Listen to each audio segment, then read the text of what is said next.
Bonjour, voici les actualités info bref de ce vendredi 24 février.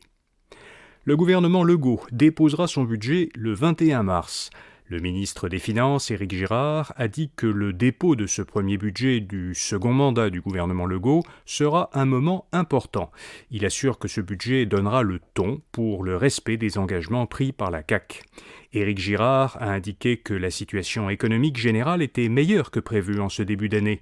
Il croit que l'année restera difficile, mais que ce bon début d'année diminue, ou du moins retarde un peu, le risque de voir l'économie entrer en récession.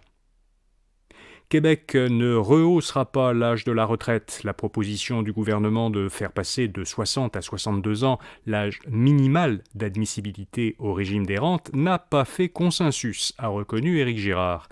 Le ministre des Finances dit que son gouvernement a écouté et entendu les avis des groupes consultés en commission parlementaire. Il devrait toutefois y avoir des changements concernant le RRQ lors de la présentation du prochain budget. Rappelons-nous que pendant la campagne électorale, la CAQ s'était engagée à rendre facultatives les cotisations au régime des rentes après 65 ans. Le commissaire à l'éthique blanchit à nouveau Fitzgibbon. Le ministre de l'économie, Pierre Fitzgibbon, n'a pas enfreint le code d'éthique et de déontologie de l'Assemblée nationale lorsque son ministère a investi, en 2021, 24 millions de dollars dans l'entreprise de Longueuil, LMPG.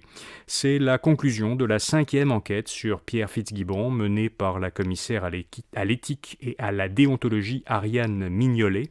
Selon son rapport, le ministre n'avait pas d'intérêt personnel à l'égard de la situation concernée et il n'a pas été impliqué dans l'analyse du dossier. Mais Fitzgibbon est encore l'objet d'une 6e enquête ouverte par la commissaire en décembre. La Covid était la 2e cause d'hospitalisation l'an dernier. Selon l'Institut canadien d'information sur la santé, en 2021-2022, la Covid-19 était la 2e cause d'hospitalisation au pays, après les accouchements et avant les insuffisances cardiaques. En 2020-2021, donc l'année précédente, la Covid arrivait seulement en 7e position. Chez les enfants de 4 ans et moins, la Covid n'était en 2021-2022 que la 6e cause d'hospitalisation, après l'asthme et la pneumonie. Le nombre d'hospitalisations dues à la Covid a cependant été multiplié par 7 pour cette tranche d'âge par rapport à l'année précédente. Il est passé de 325 hospitalisations l'année précédente à 2315 en 2021-2022. Et puis, après un an de guerre en Ukraine, l'ONU réclame le retrait des troupes russes. À la veille du premier anniversaire de l'invasion russe, qui est aujourd'hui, l'Assemblée générale des Nations unies a adopté hier une résolution non contraignante qui exige que la Russie retire immédiatement, complètement et sans condition toutes ses forces militaires d'Ukraine.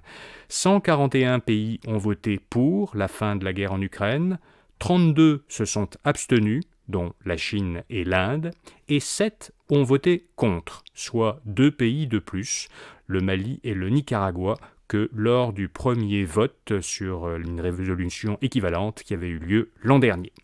Voilà, vous savez l'essentiel. Pour les principales nouvelles économiques et financières, écoutez notre autre balado quotidien InfoBref Affaires ou allez à infobref.com pour voir notre infolettre d'aujourd'hui. Rendez-vous lundi matin pour d'autres actualités InfoBref. Bonne fin de semaine.